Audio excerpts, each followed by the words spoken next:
So you don't believe in God. What you have to realize is that science today operates under what we call methodological naturalism. Evolution does not work no matter how old the universe. So either the universe is self-created, it's spontaneously generated, or it is self-existent, it is eternal.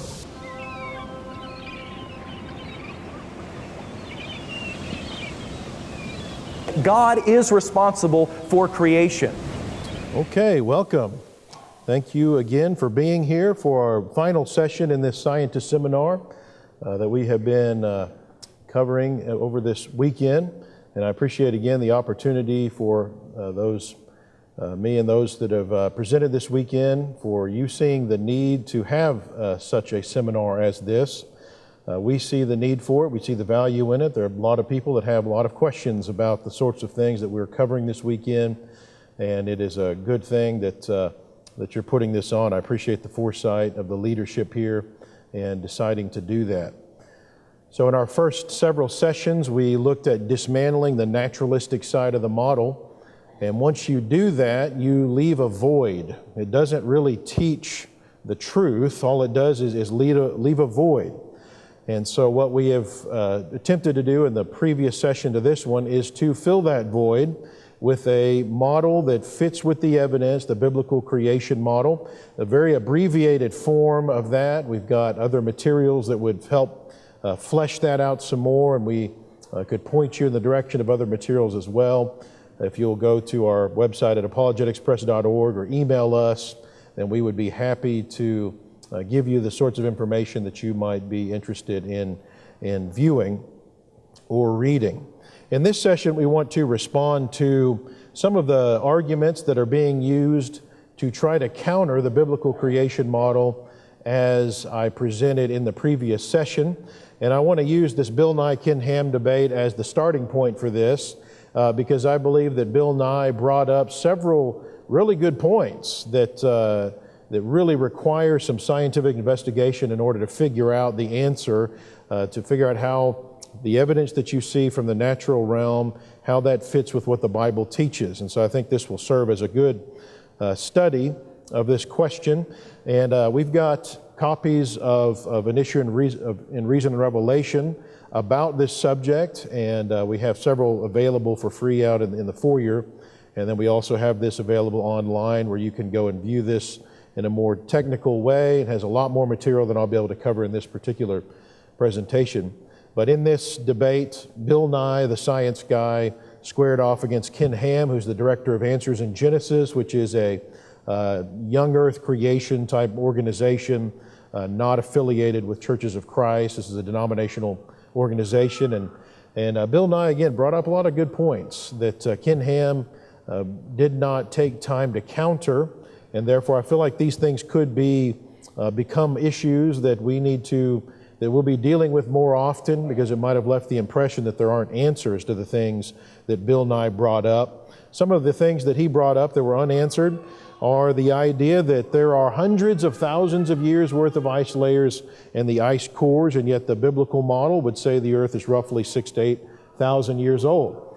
He says you've got trees that can be dated and found to be older than the flood, and even some of them older than when we would say creation would be. How can that be explainable in a creation model? He says you've got civilizations with histories that predate the flood. That shouldn't be the case. All civilization would have been wiped out at the flood. He says, okay, if all of the creatures, all of the animals were on the ark, and then God destroys everything with a flood, how do you then get the animals from the ark to places like Australia after the flood? How are you going to be able to do that? And so that was a question that he had. He says, okay, if you had, say, 7,000 species on the ark, representative species, how do you get from that to the some 16 million species that are on the planet today? That would be about 11 new species coming about every day over 4,000 years. How do we explain that? How do you explain the fact that there wouldn't have been enough space for that many species to be on this vessel, for all of the beings that would have been on that vessel? How would we explain that? And then he cited a large wooden vessel, the Wyoming, which we know was not able to withstand being out on the open seas. It ultimately ended up sinking because it was so large, its wooden planks and so forth caused it to leak and ultimately sink. And so I feel like all 7 of these are good questions and worthy of our consideration, worthy of responding to. Now, the creation model, as I presented it this morning, gives you a foundation for being able to respond to these things. And that's one of the reasons why you want to have a model. It helps you to respond to criticisms and so forth, and it helps you to know the sorts of things that we need to study and flesh out in order to determine the true account of what has happened in history.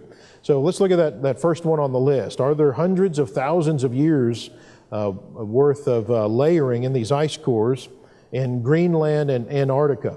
So first of all, you have to understand what an ice core is. This is where they'll go in and drill a hole all the way down into these layers of ice in Greenland and Antarctica and pull up these tubes of ice, and then you can see these layers. You can see these layers in these big tubes of ice that they bring up. And so they say, hey, you've got hundreds of thousands of years worth of these layers. They're forming about 1 layer per year, and you got hundreds of thousands of years worth of these. How do you explain these? Okay, well, in response, first of all, we would say this is based on uniformitarianism, which we've discussed a lot this weekend. This is fundamental to naturalistic thinking. Whatever you see going on today, whatever rates you see going on today, it is assumed it's always been that way throughout history, and so it doesn't account for major cataclysmic activity such as we would predict with our model, the flood model. So if more than 1 layer can be laid down each year, for example, it would totally destroy the assumption that these ice cores can be used in dating. And that evidence does exist. In fact, we know that individual storms or cyclical weather patterns can cause layers that resemble annual layers in these ice cores. And then you'll notice this morning I talked about this ice age that we would say came after the flood. So the flood model would argue that there was a great ice advance period for several hundred years after the flood with turbulent weather causing as many as 1,000 annual cycles of ice in just 1 year. And so that is, based on the biblical model, what we would say is actually going on here. Now, modern estimates for ice accumulation in Greenland are less than 1 foot per year. But even in modern times, we have examples of the rapid deposition of ice rather than the uniformitarian deposition. So for example, in 1988, GPR, ground penetrating radar, was used to discover the location of some abandoned World War II planes from 1942 in Greenland. And surprisingly, the planes had been buried under more than 260 feet of ice. Now this is over 5 feet of ice forming every year for 46 years, rather than the modern estimates of less than 1 foot per year. So notice that even in modern times, uniformitarian estimates for ice layers don't coincide with the actual observable evidence that you find when you go out and look at this as a scientist. So Bill Nye's use of ice cores to prove an old Earth simply doesn't hold ice under scrutiny. So Bill Nye argued that there are bristlecone pine trees alive today that are as many as 6,800 years old, and even a Norway spruce, old Chico, that is 9,550 years old. So if so, then these trees would have had to survive the flood, possibly even creation week, precede creation week. And so this would seem to be a major problem for the creation model as well. So first of all, you have to understand tree dating to respond to this. You have to understand what dendrochronology is. This is where scientists will study the rings of a tree and use that to try to figure out not only the age of a tree, but you can learn things about the weather patterns and so forth in a certain area in the past. And usually you've got 1 tree ring that forms every year. And so you theoretically can just count up all of the rings that you find in a tree, and that'll tell you how old it is. Now, he specifically mentioned old bristlecone pine trees, 6,000 to 7,000 years old. Now, one of the things you have to ask is what bristlecone pine tree is he talking about? He didn't actually get specific. The oldest living bristlecone was discovered in 2012 and dated at 5,062 years old. and that was using tree ring counting and cross-dating, which is another method, so 5,062 years old. So that means it started growing around 3000 BC. Now, is that a problem for the creation model? Well, it sounds like it if you have a tree older than when the flood was supposed to occur. The biblical model places the flood as recent as 2,300 years based on a straightforward reading of the chronologies of Genesis 11 coupled with history. So really we're talking 4,300 years ago, but there is room to expand that number by several years in the chronologies of there in Genesis 11. You see our website for some material on that. You actually have some wiggle room of a few hundred years there. So that already eliminates the problem that Bill Nye is using here. He's asserting. But consider also that, once again, uniformity is assumed in tree ring dating. You're assuming one ring per year. Now, we know today that rings don't always correlate with single years. Sometimes rings can form subannually. When you have a time-staggered, repeated disturbance that can be caused by unusual weather patterns, for example, this has been shown to severely affect tree ring patterns. Now again, you think about our model that I mentioned this morning. You've got this post-flood ice age ensuing during the formative years of the oldest trees that we have around, causing repeated major storms and atmospheric disturbances, extra snowing and so forth. You've got climatic weather going on. The circumstances really were perfect for the creation of multiple annual tree rings. So it's very possible that these bristlecone pines are actually several years younger than they might appear at first glance. So where did he get 6,800 as opposed to 5,062 as the age of the bristlecones? Well, it's unclear. You ultimately have to make his argument for him. He says these are still living, so you can't even argue that he's talking about cross-dating with trees that are already dead. Okay, so you can have dead trees and use what's called cross-dating. This is where dendrochronologists can successively overlap tree ring patterns from living trees and dead trees and try to correlate the tree ring patterns and try to get a history that goes back further. You might even look at fossilized trees in order to try to get a pattern that goes all the way back. Now, you can probably already surmise this is a very imprecise and sometimes very subjective way of dating. We've got, for example, trees that are living today in the same forest that don't always have the same tree ring pattern, because this is affected by many things: the distance of that tree from water, the way the direction the sunlight's hitting that tree, the particular soil nutrients in that area, storm patterns. But it is argued, hey, you can date back over 8,000 years. And so the flood 400 to 5,500 years ago typically. So if that's true, that would sound like a problem for the flood model. But notice it's only potentially a problem if you assume that all trees could not survive the flood. And we have to be careful here. The text says all flesh died that moved on the earth. It doesn't mention the plants. Some areas of the planet may have had less turbulence, and we know that some trees could have been more robust due to the optimized nature of the pre-flood environment. You know, you've got people living longer, you've got plants growing larger, you've got these extremely large reptilian creatures. Bert Craig of the Department of Horticulture and Forestry at Michigan State, he says we know many tree species that can survive months underwater in flooding type conditions. Horticulturalists Whitlow and Harris produced a monumental work on the effect of flooding on trees, documenting dozens of species that are able to survive deep flooding for one growing season and even for more than a year. And so if trees survived the flood, either because they survived being underwater or because they were brought on the ark with Noah, then trees with over 6,000 rings even wouldn't be a problem. Now that said, even if cross-dating could legitimately take us back thousands of years further than the flood and even further than creation, we have to consider that God would have created the earth with the appearance of age, and this is another fundamental component of the creation model. And so, for example, whenever God created Adam and Eve, the first day that they were created, God was able to communicate with them, unlike you can with a child. They were able to, Adam was able to tend the garden. He and Eve could procreate because God was telling them to be fruitful and multiply. He was able to engage in biological classification. And so all of this, the first day he was created, he had an immediate appearance of age. I would suspect that the trees of the garden would have had tree rings in them. Why? Because Adam and Eve had to eat the fruit from these trees. So they're already mature and bearing fruit.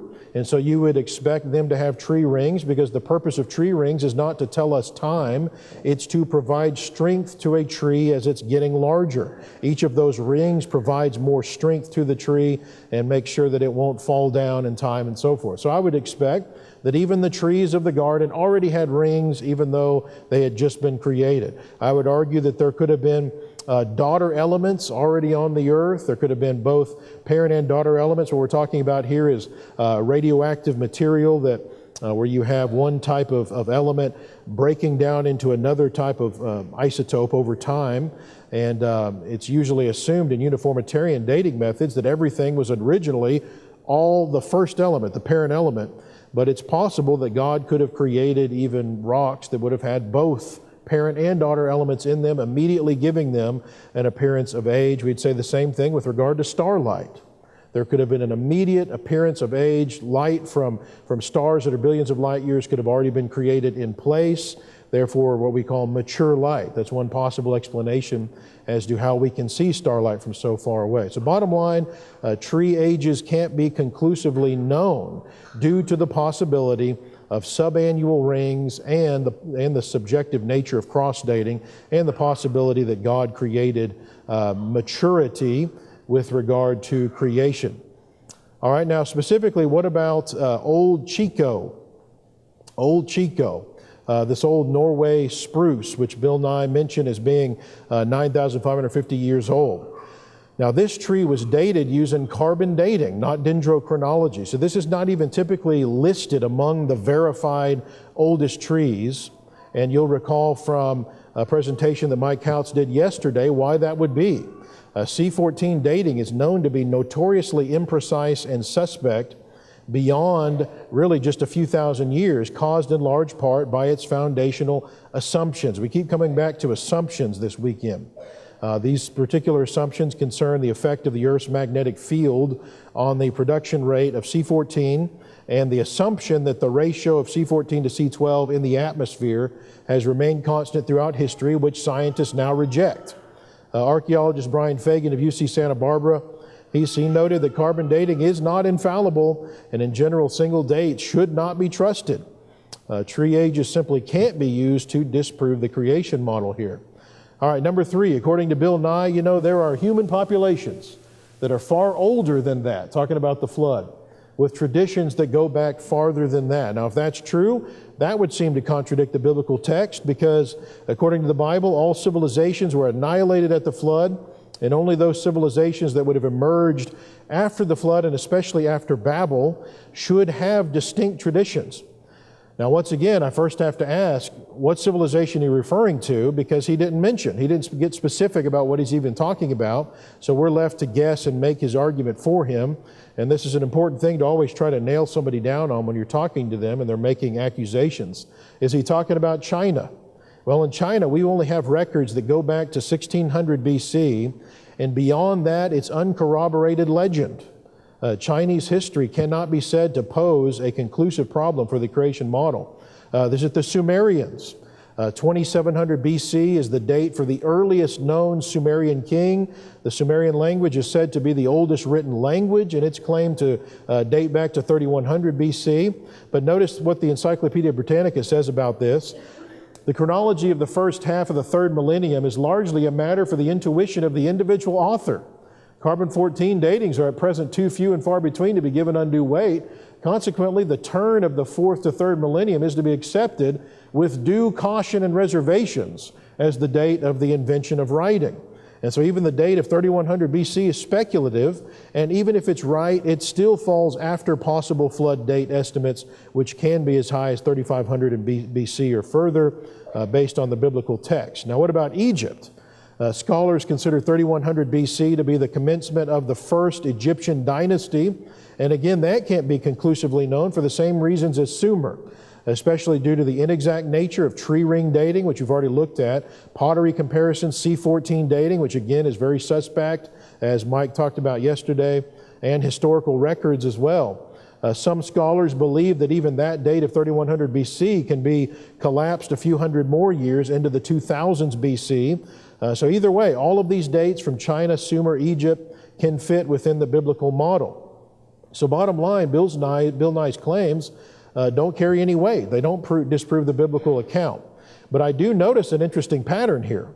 Notice that the oldest living trees date back to roughly 3100 BC. The Egyptian dynasty goes back to about 3100 BC. The origin of the written language in Sumer goes back to about 3100 BC with no verifiable civilizations before that time. Does it sound to you like something significant is going on there? Isn't this exactly what we would predict if the flood occurred? Something significant seems to have happened immediately prior to that time period, and all of a sudden you've got this emergence of all kinds of civilization, writing, all kinds of things going on. So I would say that the post-story of the flood is actually being verified from multiple independent directions. All right, number 4. If there was a global flood, how do you get the animals to Australia once they leave the ark? You know, you got Australia way out there, away from any continent. Any animal that was once on it before, any animal that was on Australia before the flood would have been killed. And so how do you get the animals out there to Australia from the ark after the flood? Well, number 1, if this is a problem for creationists, why isn't it just as much of a problem for the evolutionists to explain? How do you get animals to Australia, even if you're an evolutionist? Evolutionists are going to be in a fix to try to assert that the animals in Australia evolved completely separately from their own single-celled organism that separately sprang to life hundreds of millions of years ago and evolved into kangaroos. How do you get animals to Australia if you're an evolutionist? Well, whatever you come up with, why couldn't you use a similar argument as a creationist? Number 2, Bill Nye summarily dismissed the idea of a land bridge from Asia to Australia without any thought, as though that's not a possibility. So notice, though, that there are islands all along the path from China down to Australia. And the water between those islands can be very misleading because it hides what's really under there. Notice from this map of the Pacific Sea floor that the continental shelf of China actually extends all the way down to the continental shelf of Australia with only a relatively small gap between the two. Now again, you got to keep in mind the model that I talked about this morning. With lower waters, because of the ice age, you got more ice at the poles. These continents could have once been very close to each other and even making travel, therefore, from one to the other feasible. Another option, as I talked about this morning, the creation model doesn't have a problem with the supercontinent idea, Pangaea, or again before that, Rodinia or Gondwana. So this is the idea that the continents at one time were all together in one supercontinent. Notice what Genesis 1:9 says concerning the origin of land. Then God said, "Let the waters under the heavens be gathered together into one place, and let the dry land appear." Now, if God's gathering together all of the waters in one place, then doesn't that imply that all the land would also be in one place? I mean, is this a potential allusion to what we're talking about with the single ultimate continent like that? Also keep in mind what I talked about this morning with regard to Genesis chapter 7 and verse 11, where it says concerning the flood that all of the fountains of the great deep were broken up and the windows of heaven were open. And remember, I talked about catastrophic plate tectonics this morning and the idea that that would have broken apart the plates at that point and started moving all the continents around. And so you're imagining all of this cataclysmic geologic activity going on along these continental plates, causing the continents to separate.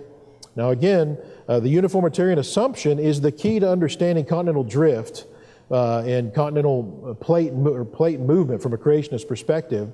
Today, the continental separation is on the order of centimeters per year, but what if it was much quicker during and immediately after the flood, which remember this morning I talked about under the creation model. This is happening rapidly during the flood and immediately after. Interestingly, recent research by Yale University geologists provides evidence for the claim that the movement of these plates used to be much faster. In fact, at least 3 times faster than it is today. Notice what they say. These observations suggest that either non-uniformitarian plate tectonics or an episode of rapid true polar wonder occurred during the Cambrian explosion of animal life. Notice two things about this recent study. Number one, it provides evidence that substantiates the creationist theory that, hey, things used to move, the plates were moving much faster in the past. So we would predict that. They're finding evidence that verifies it. Number two, it highlights the fact that this accelerated drift occurred in the same time period as whatever catastrophic event caused the Cambrian explosion. Now, guess what creationists would say the Cambrian explosion represents? That's the beginning of the flood. There's no question about it. I don't even know any creation geologist that disagrees with that. When you see the Cambrian explosion on the earth, that is the beginning of the flood. You've got this explosion of fossils right down there at the base of the column, where really the first place you really start seeing the diversity of life that we have on the planet. So bottom line, if the continents were together or much closer to one another immediately after the flood, then getting animals from one continent to another wouldn't be as insurmountable as one might think today. But you've got other options for the creation model as well. It's possible that the post-flood ice age could have allowed migration across frozen channels. And another plausible option, there would have been no doubt dead pre-flood forests floating on the receding waters of the earth for some time after the flood. This would have made many land masses, tiny land masses for travel across channels.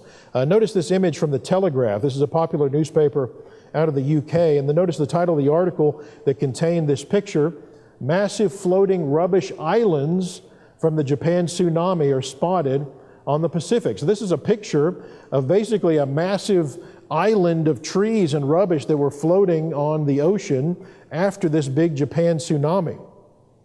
Now here's a shot of this island floating across the Pacific towards the U.S. West Coast.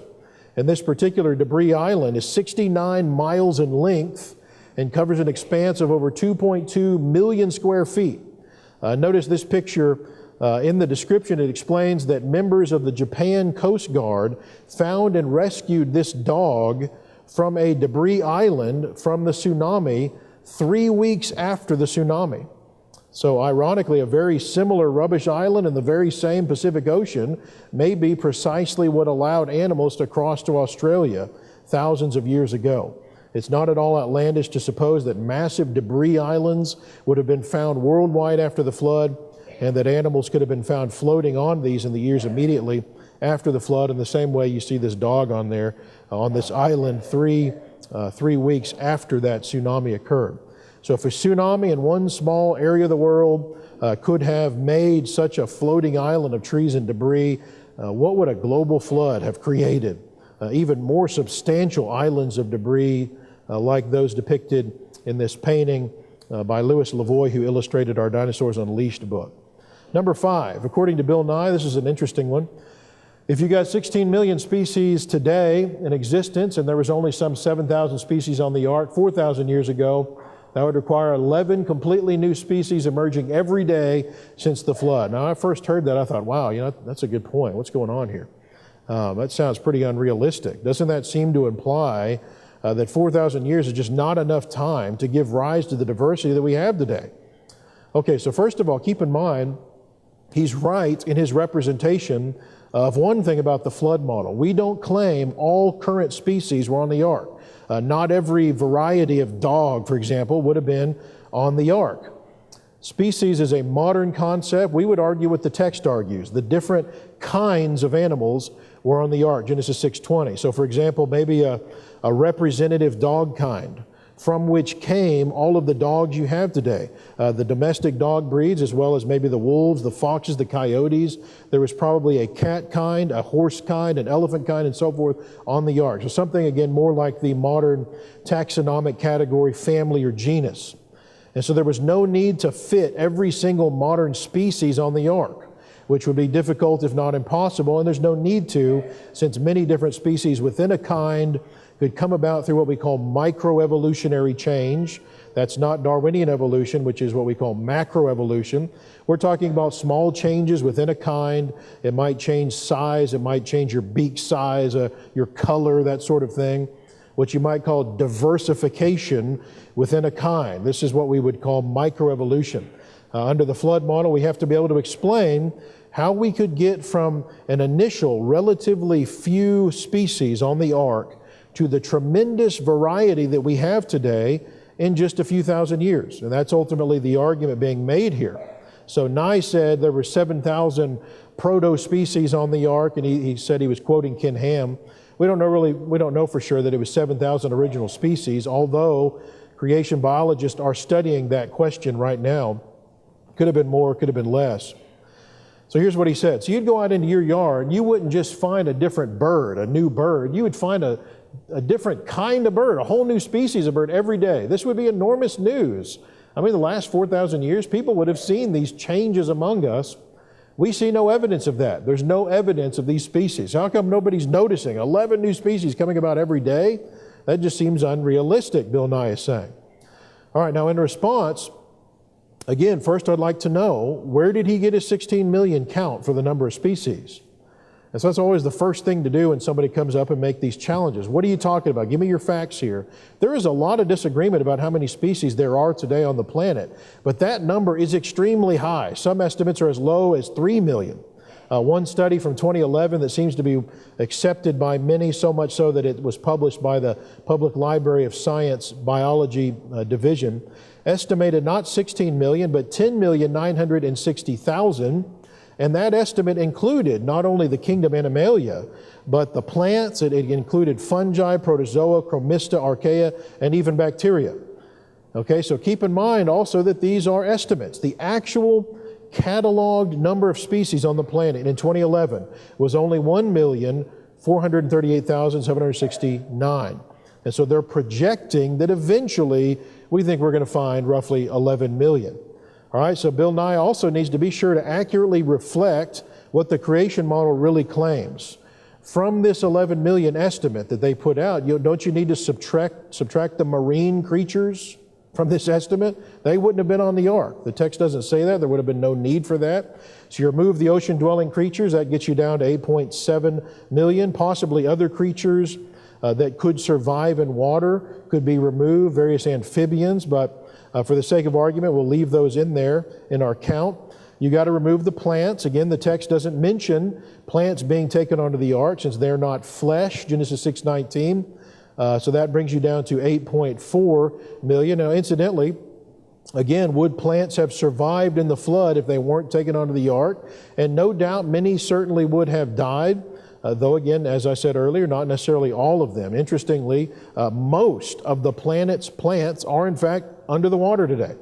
But also seeds could have been brought onto the ark, or perhaps more likely, you have to consider the seeds that would have been available on the dead plants floating on the waters of the flood that would have then regerminated. So studies show that seeds can survive submersion in salt water for extended periods of time. And ironically, Darwin himself even conducted one of those studies for evolutionary purposes. Next, you have what are called synonymous species. This is where you've got two names given to the same single species. So creatures that were originally thought to be two distinct species that are now considered to be one and the same, or one creature whose name has changed over time, and yet both names have been unintentionally counted. Now, the Public Library of Science Biology paper highlighted this weakness in species estimates and explained that a survey of, notice, 2,938 taxonomists with expertise across all major domains of life revealed that synonyms are a major problem at the species level. They believe that 17.9% of all named species could be synonyms, and possibly many more, as much as 46.6%, roughly half of the species. The World Register of Marine Species actually documents that 44.5% of all accepted marine species are synonyms. Now, if we take the lowest estimate of synonymous species, that only 17.9% of the remaining species on our chart here are synonyms, that brings you down to 6.9 million. Now notice this is a far cry from that initial estimate of 16 million. Now if the flood was 4,500 years ago instead of 4,000, which would be closer to our estimate, that's going to bring us down to 4 species every day that needed to emerge rather than the 11 that he claimed in order to get from what was on the ark to what we have today.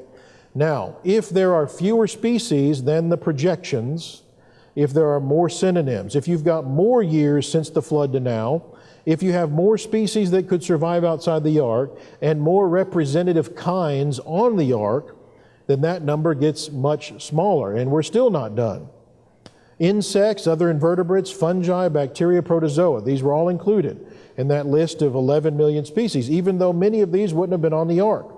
Invertebrates, for example, make up 95 to 99% of the planet's animal species. Insects alone make up about half of the remaining 6.9 million species.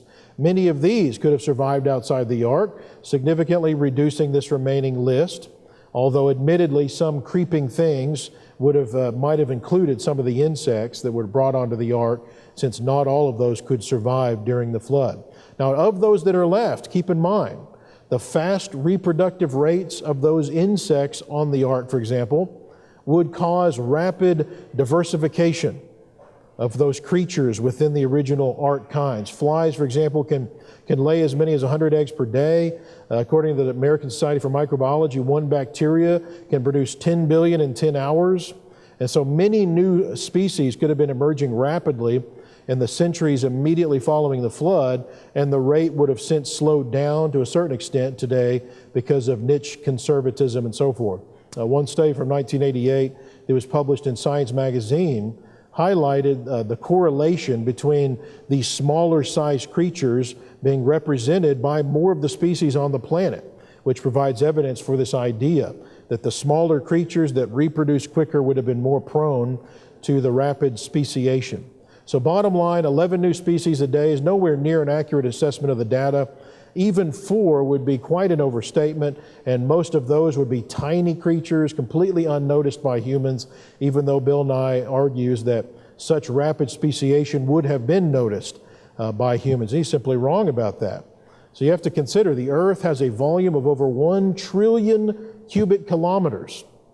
Okay, humans only inhabit a tiny space of the Earth, comparatively.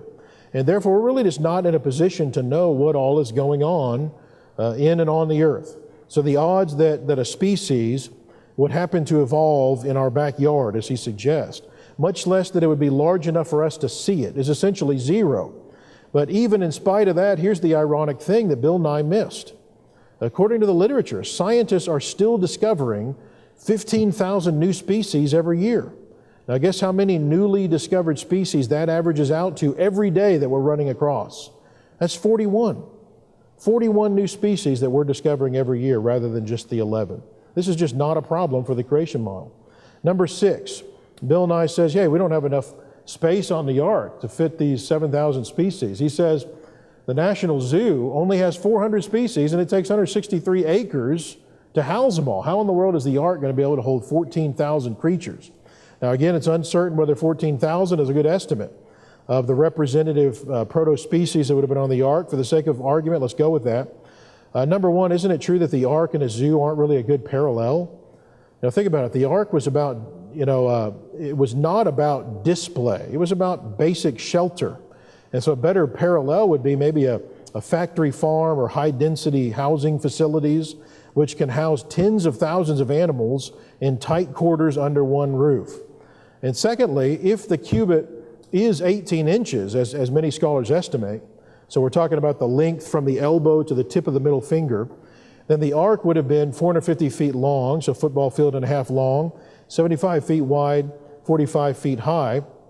Creation geologist and biologist John Woodmarappy did an extensive study on how much space would be required to house 16,000 animals instead of 14,000 as Bill Nye brought up. So this is representatives of each genus, taking into account food, water, waste disposal, heating, ventilation, and lighting, and found that the ark was more than adequate in size to be able to house that number of animals on that size vessel. But also consider, what if humans were generally larger in the pre-flood era due to better health and life longevity? So after all, again, we know about enormous reptiles existed in the past. We know about enormous fruit that had to be carried by 2 men on poles within a few centuries after the flood. You know of enormous humans, mentioned in Genesis 6. We also know of Homo heidelbergensis, for example.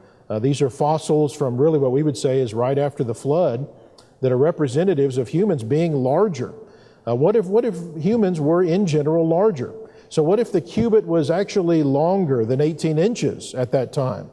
And well, our estimates, all of a sudden this changes. A 25-inch cubit instead of an 18-inch cubit would more than double the volume of space on the ark. It would change from 1.5 million cubic feet to 4 million cubic feet. So of course we could also reason that the animals would likely not have been full-sized animals. Why would we say that? They could have been babies or adolescents. Why? Well, for one, it would make it where those animals could survive longer after the flood to help repopulate the planet. Besides, of course, the fact they take up less space, eat less food, cause less waste. But of course, you're going to expect that God wants younger creatures so they have time to spread out and repopulate. And so we would predict these would have been smaller infant forms or adolescent forms of all of these animals on the ark. So Bill Nye's criticism doesn't disprove the biblical account. I would argue it actually gives it another chance to shine. Now, what about the dinosaurs? Would the dinosaurs have been on the ark? And this is we actually received a couple questions in our Q&A about this question. Well, creation scientists know with a high level of confidence where the flood begins in the geologic strata. We believe it begins at the Cambrian strata. And so the Precambrian is before the flood. And this line that separates them is known as the Great Unconformity. It goes across the whole planet. I've been able to go and visit this in some of my creation field trips and see this line. It goes across the planet, it scours the earth, and then all of a sudden, boom, you've got this explosion of fossils that hits. And then above that, you have all of the fossils, really representatives of everything that existed prior to the flood, and the dinosaurs are there. That tells you that the dinosaurs existed at the time of the flood. They didn't go extinct before. So they were alive, which means if they are land-dwelling creatures, they would have been represented on the ark. There's no question about that. And we have evidence of even the dinosaurs existing after the flood, so it's really not even a question. So how in the world do you get these beasts onto the ark? Well, number one, you have to keep in mind that the average size of a dinosaur, we tend to think of the sauropods, the big apatosaurs and so forth. The actual average size is about the size of American bison. But then you have to keep in mind that these are the juvenile forms would have likely been on the ark. Again, not, whenever a brachiosaurus is born, it's not as big as this building, right? It's going to come out a lot smaller at the very beginning. So we don't really have a problem fitting these guys onto the ark either. That's another question to ask, where did they go after the flood? And we've got various theories that can explain that. It might have to do with that post-flood ice age. It could have to do with hunters, alluded to, by the way, in Genesis 10, 8 through 9. Nimrod, right, the mighty hunter. It could have been that the change of the earth's environment was such that it wasn't conducive to their size. It could be that there wasn't enough vegetation for them immediately after the flood. Various explanations as to what ultimately caused their demise. All right, number 7, was the ark seaworthy?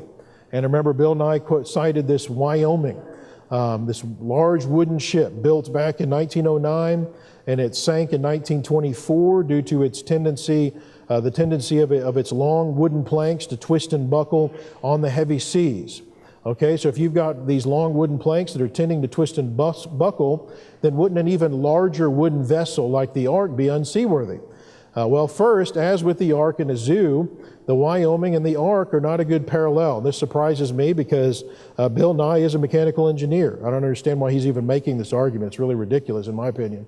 The Wyoming had 6 masts and several sails.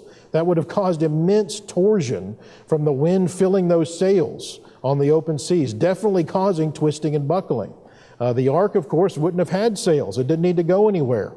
And so the torsion problem would have been greatly reduced. It's really not a good parallel. And number 2, we actually know of large ancient wooden ships that have been found that date back to immediately after the flood in Egypt. And they were equipped with a sophisticated interlocking plank system that we as engineers would call mortise and tenon joints, which are specifically known to help prevent twisting and provide added strength to the frame. And so we've got large, seaworthy wooden vessels. This is not out of question for the ancients to have been able to make these enormous vessels. Number 3, also, we don't know what gopher wood was.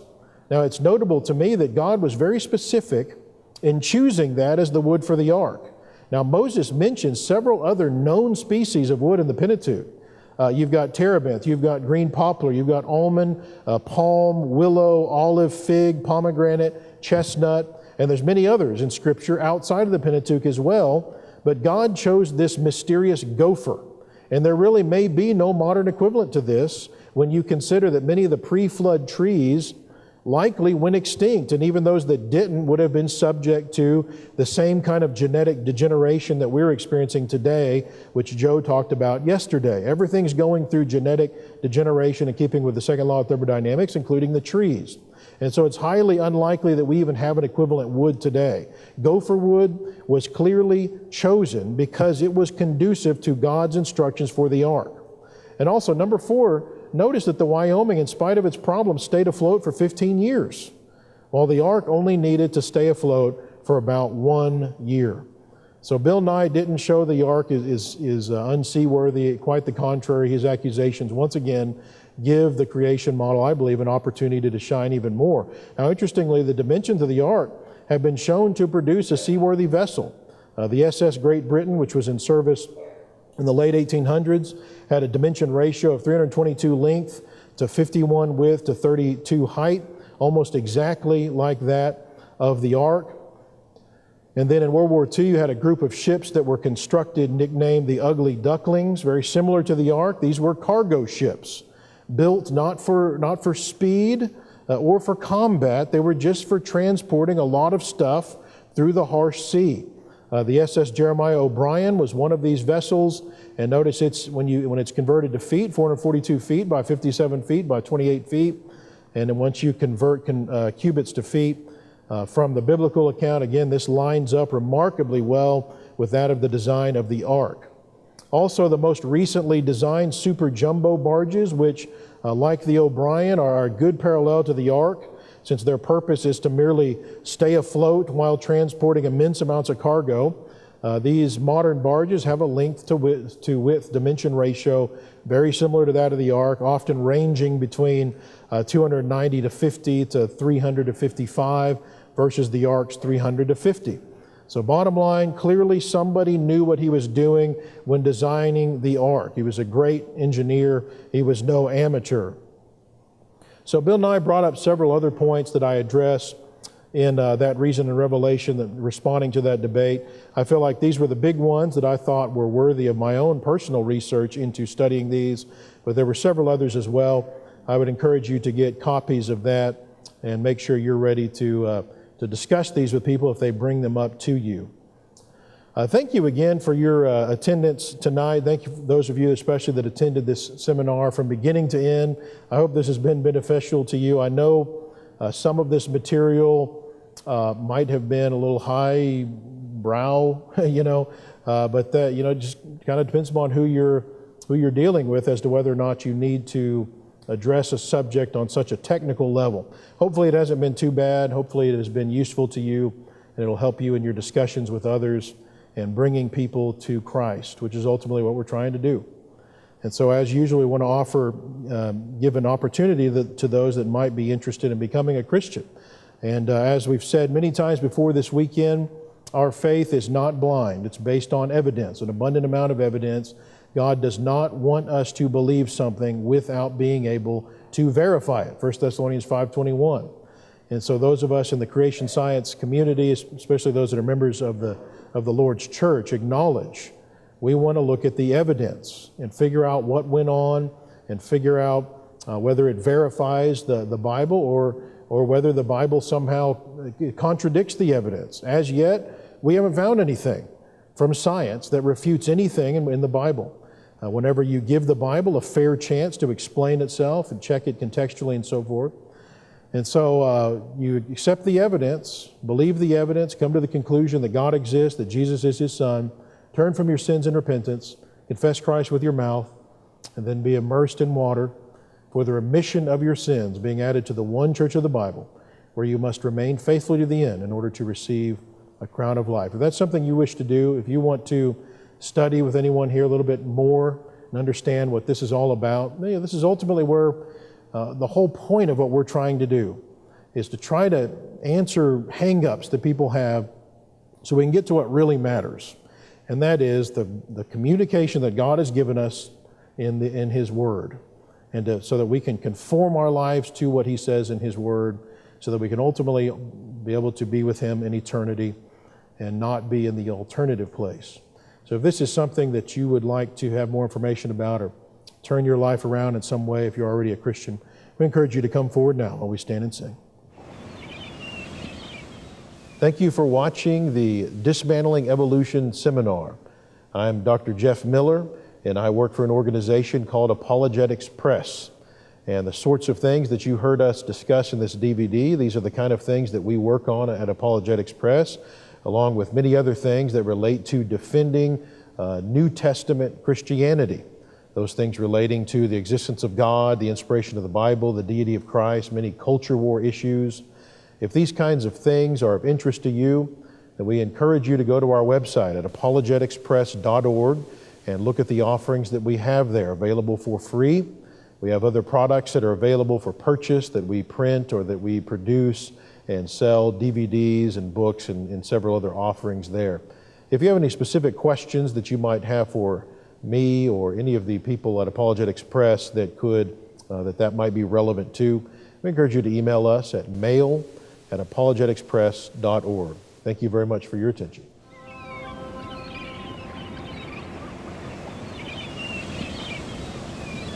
God is responsible for creation.